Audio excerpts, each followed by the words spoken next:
Hello everyone, welcome to Bella Show again. So today, hope you all are enjoying Euro 2020. So today we have game of the tournament probably.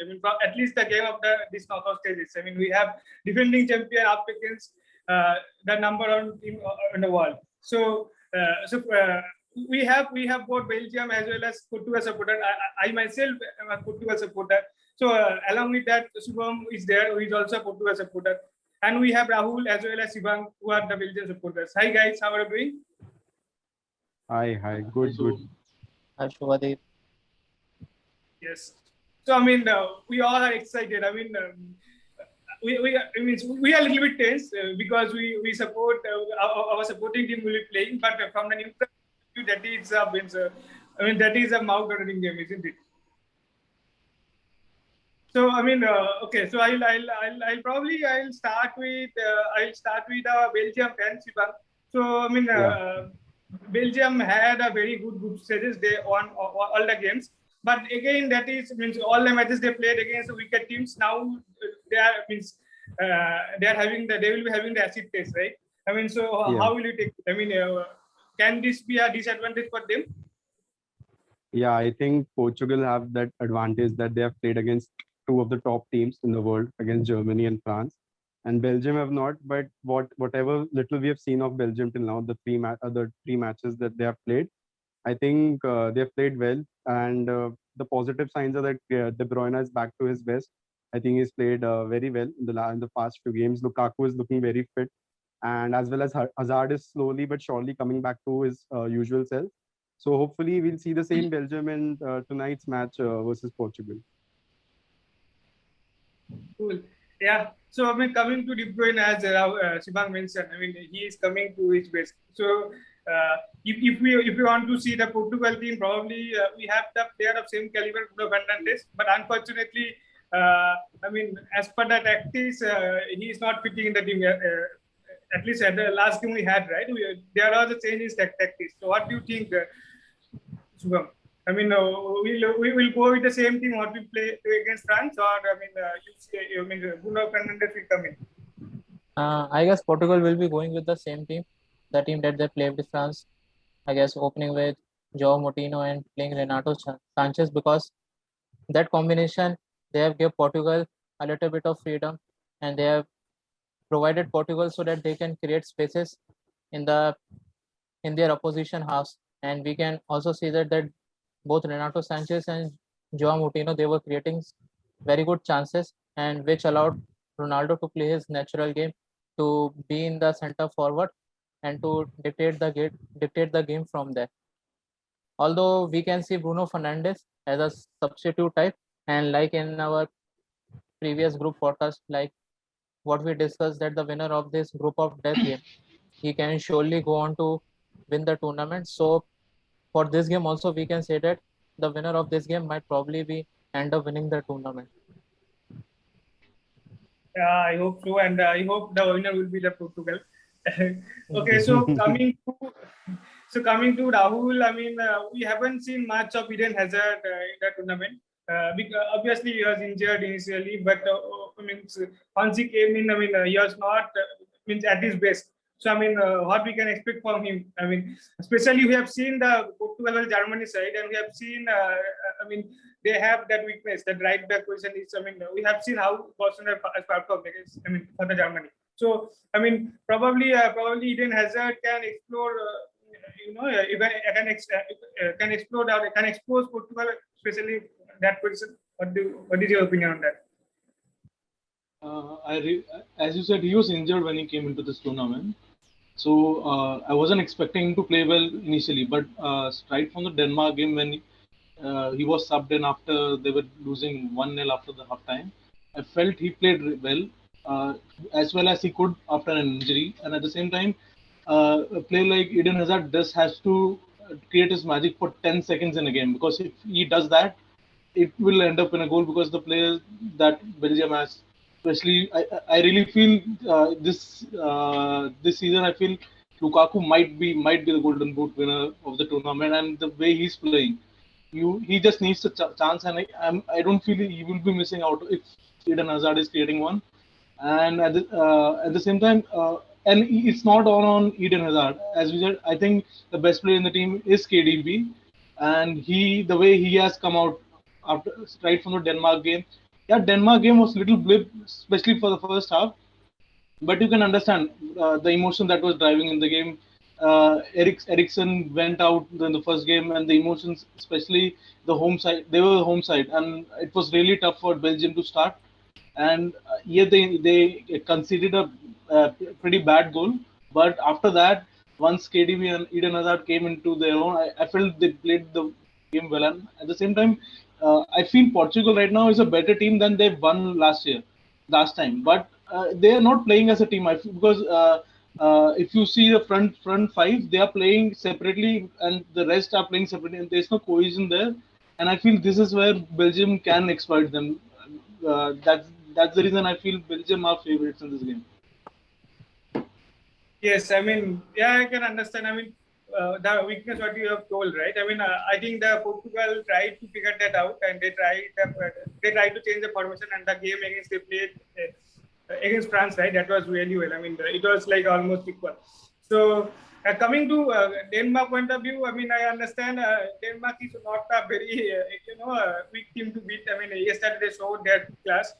So I mean, yeah, I can understand. So coming to Golden Boot, right? I mean, you mentioned about Romelu Lukaku, but we have the boss in our team. So what is your opinion, Shubham? So what impact can Cristiano Ronaldo make in the game? As I was saying, if the midfield create some chances, so then definitely we will be going to see Cristiano Ronaldo on the score sheet, and obviously currently Cristiano Ronaldo is leading the scoring charts, so he is on 5 goals as compared to Lukaku. I guess Lukaku is on 3 goals currently right now. So yeah, Ronaldo is definitely one of the main contenders for the Golden Boot. And apart from that, I guess Ruben Diaz also will going to play a major role in this game, because he might be knowing some of the tactics, playing with De Bruyne in the Manchester City. So he might be sharing some of the tactics with his team. And apart from that, like we can say Bruno Fernandes, because he have been playing against the Manchester City, and he knows most of the players how they will be playing. Then Lukaku was also in Manchester United setup before he went to Milan.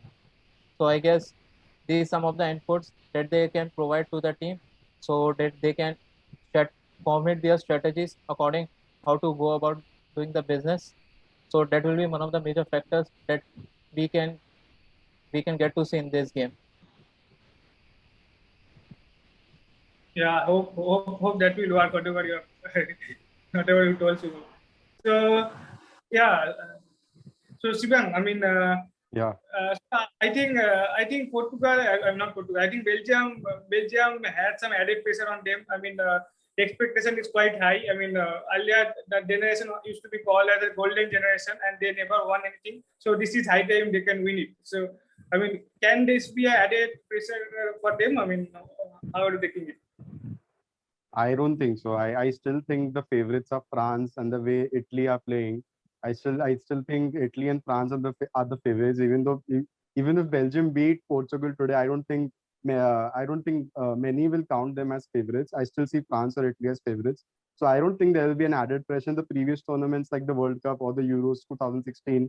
We saw a lot of pressure was added because at that time the other teams were not as good as Belgium were. But this time, I think the quality of the other teams, you can see how Germany dismantled Portugal completely, and then Portugal drew against a well drilled France team.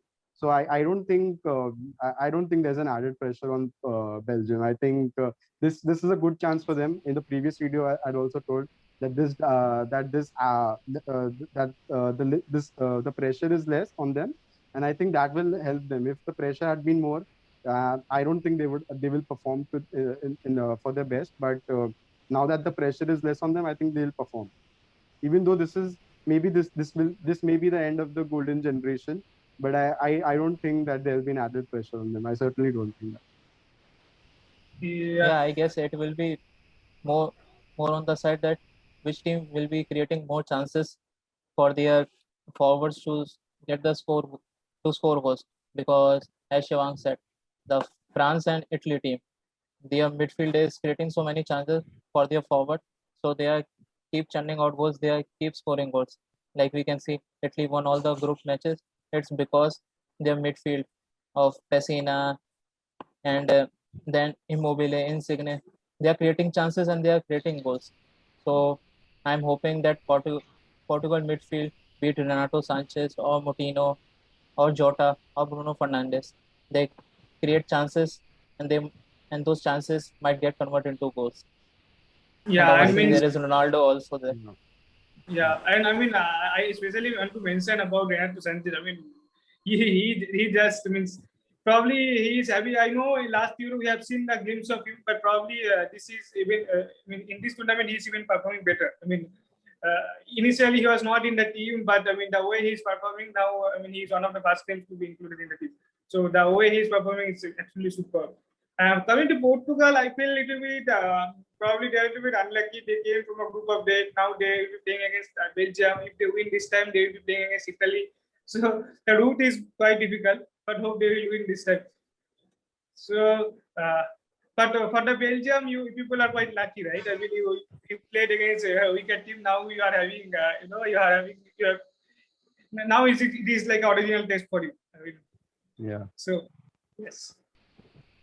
So okay, well, so now we are coming to the end actually. I'll be asking Sibang about your prediction of the game.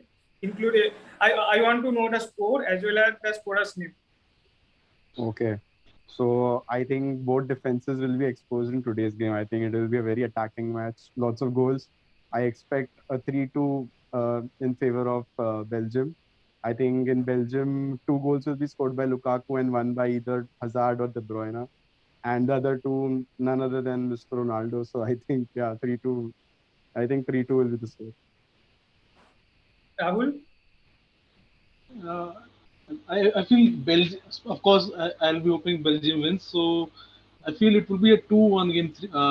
And the same usual suspects Lukaku, Ronaldo, Eden Hazard, and KDB, they will be among the score sheets. Let's hope for best game. That's what we can hope for as fans. Yeah, Subham? I am also going for a little conservative scoreline. I'm hoping it will be 2-1 in favor of Portugal. And on the goal sheet, it will be obviously Ronaldo. And other than partnering, Ronaldo can be Jota, Moutinho, or either Bruno Fernandes. And one for Belgium, it has to obviously can Lukaku only because either Lukaku or De Bruyne. Also, I am also seeing forward how our defense plays, the defense of Pepe and Ruben Diaz, and what Ruben Diaz and Bruno Silva can provide some inputs for the De Bruyne playing for the Manchester City. Okay, guys. Thank you so much for your time. It was a very nice discussion. So hope as a Portugal supporter, hope today Portugal will win. So my prediction would be again 2-1 for Portugal. But let's see what happens. So thank you all. Thank you all who have watched so far. I mean, please like, comment, and share the video. Don't forget to subscribe as well. Thank you. Thank you. Thank you.